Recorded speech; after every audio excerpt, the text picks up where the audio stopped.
ফরহাদ এবং তার ওয়াইফ দীর্ঘদিন আসলে বিছানায় পড়ে আছে, তার জন্য আপনাদের সামনে হাত পাততে হচ্ছে। আপনারা কেউ নিরাশ করবেন না, আপনারা ফরহাদের পাশে দাঁড়ান। ফরহাদ দীর্ঘ 3 মাসে প্রায় 4 লক্ষ টাকার মতো ঋণ হয়ে গেছে।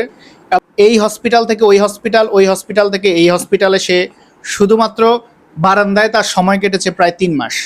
গত 3 মাস আগে তার ওয়াইফের ব্রেনে টিউমার ধরা পড়ে এবং টিউমার ধরার পরে সে হসপিটালে গিয়ে তার ওয়াইফের টিউমার অপারেশনের জন্য ডাক্তারের শরণাপন্ন হয়। অনেক কষ্ট করে একটা সিরিয়াল ম্যানেজ করে যখন টিউমার অপারেশন করে, তারপরেই বিপত্তি বাধে, সেখানে টিউমার থেকে তার ক্যান্সার দেখা দেয়। বর্তমানে তার বিষয়গুলো নিয়ে আমরা ফরহাদ থেকে আরেকটু বিস্তারিত জানার চেষ্টা করব।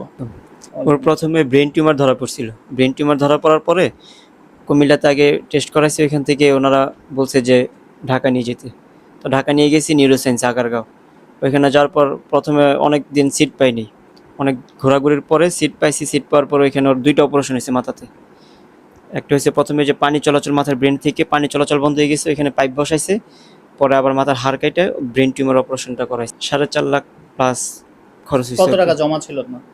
আমার জমা ছিল না, আমি সব কিছুই ঋণ করে করতেছি। কি এখন করেন আপনি?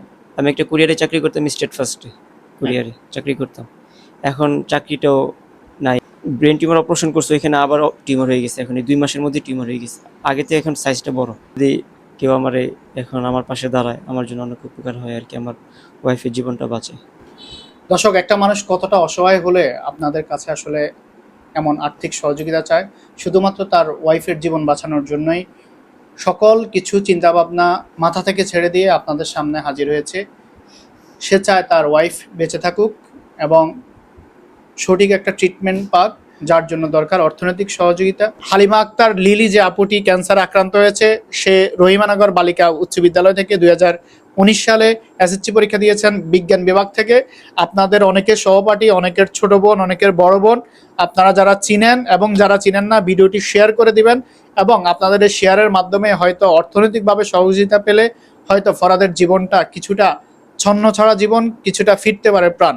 সুতরাং আপনাদের কাছে আমার ব্যক্তিগতভাবে অনুরোধ, আপনারা যারা আমাকে পছন্দ করেন, যারা আমাকে দেখেন, যারা আমাকে বিশ্বাস করেন, আমার এই ভিডিওর স্ক্রিনে ফরহাদের ব্যক্তিগত বিকাশ নাম্বার দেওয়া থাকবে, নগদ নাম্বার দেওয়া থাকবে। আপনারা যে যতটুকু পারেন তাকে সহযোগিতা করেন, সাহায্যের হাত বাড়িয়ে দেন এবং ফরহাদের পাশে দাঁড়ান। তার এই ক্লান্তিলগ্ন সময়ে আপনাদের একটু সাপোর্ট খুবই প্রয়োজন। আশা করি সে আজীবন আপনাদের কাছে কৃতজ্ঞ থাকবে এবং আমি মানসিকতা পেজের অ্যাডমিন সোহেল আহমেদ আপনাদের কাছে আজীবন কৃতজ্ঞ থাকবো। আমি কখনো ভিডিও করতে গিয়ে এতটা দুর্বল হইনি, কিন্তু আজকে আর চোখের পানি আসলে ধরে রাখতে পারিনি। এই বর্তমান অবস্থা দেখে, তার ওয়াইফের কাতরানো দেখে আমি নিজেকে আসলে স্টে করতে পারছি না। সবাই ভালো থাকবেন, সুস্থ থাকবেন এবং তার জন্য সহযোগিতা করবেন, সেটাই কামনা করে শেষ করছি আজকের ভিডিও। আসসালামু আলাইকুম। আপনারা অবশ্যই ভিডিওটি শেয়ার করে দিবেন। আপনি যদি অর্থনৈতিকভাবে সহযোগিতা করতে না পারেন, অন্য কেউ হয়তো ভিডিওটি দেখে সহযোগিতা করবে, সেই প্রত্যাশায় আমরা রাখছি।